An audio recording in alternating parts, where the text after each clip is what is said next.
If your dog has a chronic cough, he or she may have bronchitis. In this edition of Veterinary Secrets, I'm going to be discussing, supposed to be seven natural remedies for bronchitis in dogs.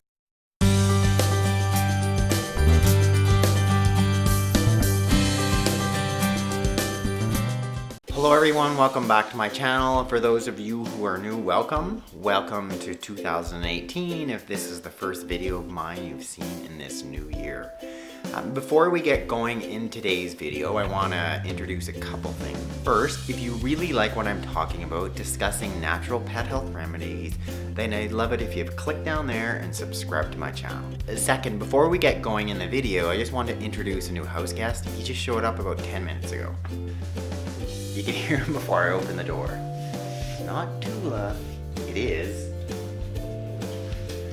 Yes, Monsieur Pernod spent a bit of time with me as a puppy, so occasionally he goes for walks somewhere nearby our house out in the woods, and he just shows up. This time he actually just opened the front door. Monsieur, come here, good boy, come here, good boy, come on, Tula, Monsieur, come on. Good girl. Yeah, that's Tula's tough side. Good girl, oh, good boy.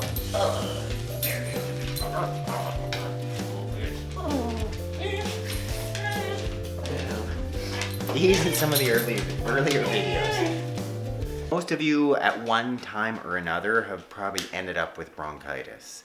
You know, what is it? You know, think of having a cold or a flu.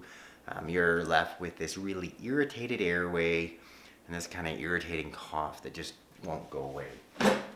When we look at something like little Tula here as an example, her lungs are just in here all along, you know, enclosed by her chest cavity, all protected by these ribs.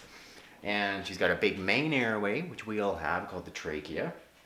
That's kind of like right here, right at the base of her throat. You can feel that it's made up of that hard cartilages. Then it branches down within the lungs. They start to spread out. Think of all these variety of tubes within the lungs themselves. Those are called bronchi, bronchioli. But within those airways or those tubes, they can become inflamed for a variety of different reasons. You've got inflammation as a result of something that's being inhaled, you know, such as secondhand smoke, perhaps other airway irritants. Just think of, you know, having a fire going on in your house, this fine particulate matter. Thinking about, you know, after an infection, whatever underlying reason, you're going to get inflammatory cells within these airways, and that alone will cause a thing called like mucus to be produced. And what does it do? It makes you want to cough, and hence the chronic coughing. So bronchitis means inflammation of those bronchi. This is, you know, what you might expect to hear, but on a chronic basis. Just putting a little bit of pressure on her airway, and then she's gonna. But you're gonna hear that chronically from bronchitis. You know, I mean, it's gonna be lasting a few weeks. So the cycle that you're seeing is mucus, increased mucus production because of the inflammation. Then you see more inflammation, more coughing. And then you can just imagine it just keeps going on and on and on. In terms of some of the other potential causes, anytime you've got a chronically coughing dog, you should be first seeing your veterinarian and, you know, them getting to the basis, ruling out much more serious diseases. You know, things such as, more common, these middle-aged to small breed older dogs, heart disease. Maybe you're in a heartworm area, so it could be heartworm disease. Lesser common, there could be a lung parasite called lungworm. Some of the other causes of chronic coughing, things like tracheal collapse, which I've discussed in a previous video. You can see a link to it there. You may be dealing with something more serious such as cancer, may even be some type of infectious or fungal disease, or it could just be a bacterial pneumonia, you know, secondary to a dog having something like even kennel cough. If you see your veterinarian, they may go ahead and take an x-ray, and there's some pretty classic signs that you're going to see in an x-ray. So if you look up there, you're going to see an image of an x-ray, and what it's showing is these sort of, they call it parallel or railway tracks. So that what it means is the airways, the bronchi are seen really clearly on an x-ray because of the inflammation. And you also see these donuts or these end-on airways that show up really well. First, let's look at using a natural cough suppressant. The one I like the best by far is honey. When we're looking at doses, we're looking at about a teaspoon for 20 pounds of body weight. That can be given 2 to 3 times a day. So Tula is about 20 pounds. This is about a teaspoon. It's a bit cold in my house, so my honey has started to congeal. A bit of hottish water. If any, you just need just enough water just to mix it up and break down that honey. Do a little test taste first, make sure it's not too hot. Very sweet. Yum. Okay. Here's some honey for Tula. Good girl. Let's see what you think of this honey. Second, I want you to consider a herbal tincture. It could either, the one I would use most often would be licorice. Licorice in combination with marshmallow. Regardless, it's one meant for short term, somewhere between 5 to 7 days. And anytime we're using it, it's considered one of sort of the natural or herbal type steroid. So we're trying to decrease this acute inflammation meant short term. Long term, we would be using it. When we're looking at doses, so this here is of the licorice. It's approximately half a ml for 20 pounds of body weight given twice daily. Maybe you can see right there, that line says 0.5 of a ml. So that's half a ml. So that would be Tula's dose. She's 20 pounds, 0.5 of a ml, twice a day, somewhere between 5 to 7 days. Third, adding in additional humidity. That alone can make a substantial difference to breaking up those airway secretions.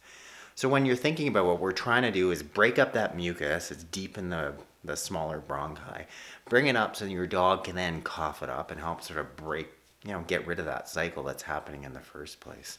So two options. One is using a humidifier, and secondly, adding some type of essential oil. The oil I prefer, and I've used it for myself and my kids, is eucalyptus. So here is a little vaporizer, humidifier. So here's our cup of water. Here is a primarily eucalyptus combination. So I will add 10 drops to 1 cup of water. Alright, it smells like it's going to be good for you.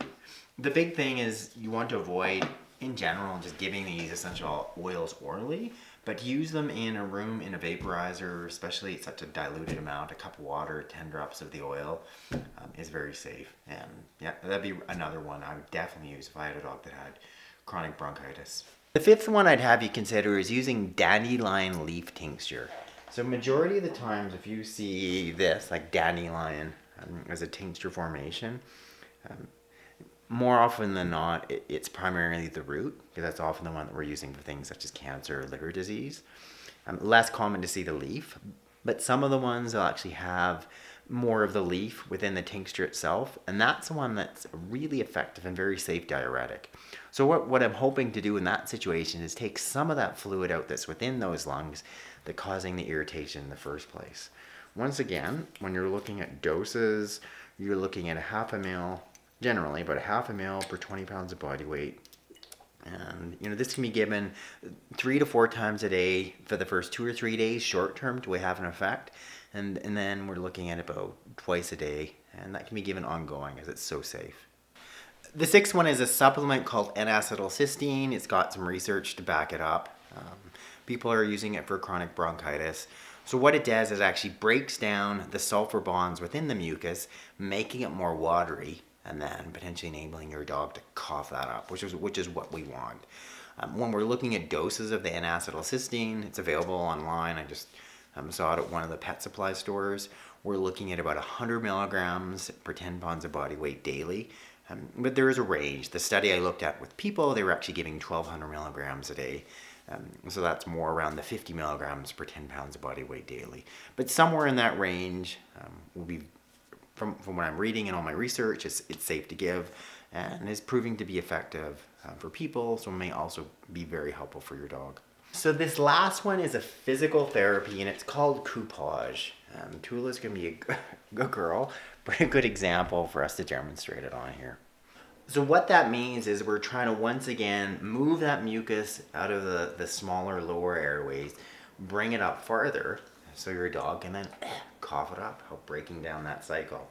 So when you're doing coupage, what it means is you're forming a sort of a C motion with your hand, kind of like this, and they say you want it to almost sound like a hoofbeat. you know, like a horse galloping. So what we're doing is and it's got to be firm enough that's going to make that galloping noise. So it's that little bit of trapped air by the hook, the way your hand is curved, is putting pressure on the lungs. You're going to bring that stuff up. If you've got a big dog, so start at the back, right here, adjacent to the chest wall, you can feel the ribs. Bring it up. Go on the bottom of the lungs, the top of the lungs. And for these big dogs, you know, feel free to use 2 hands, maybe a 2-person job. You know, get them to, so your dog's going to stay in one spot. I think with Tula, I would just use one hand on one side, one hand on the other. Good girl. Though I think she's done with it. But it's something that, unfortunately, I never did actually use in veterinary practice. Definitely, it's been well used in the human world, and especially some of the referral practices. So something else I would definitely not discount. I've got a dog with chronic bronchitis. Darn right, I'd be trying that. You know, it's non-invasive, very safe, potentially very beneficial. Well, thanks you guys for watching this edition of Veterinary Secrets. What I'd like you to do now is first click up there to subscribe to my channel. Click down there to like this video. And lastly, if you've yet to do so, I encourage you to click that link directly in the box below. And then when you do that and you sign up for my newsletter, I can send you my free books, my free videos on how to heal your pets at home with my top natural remedies.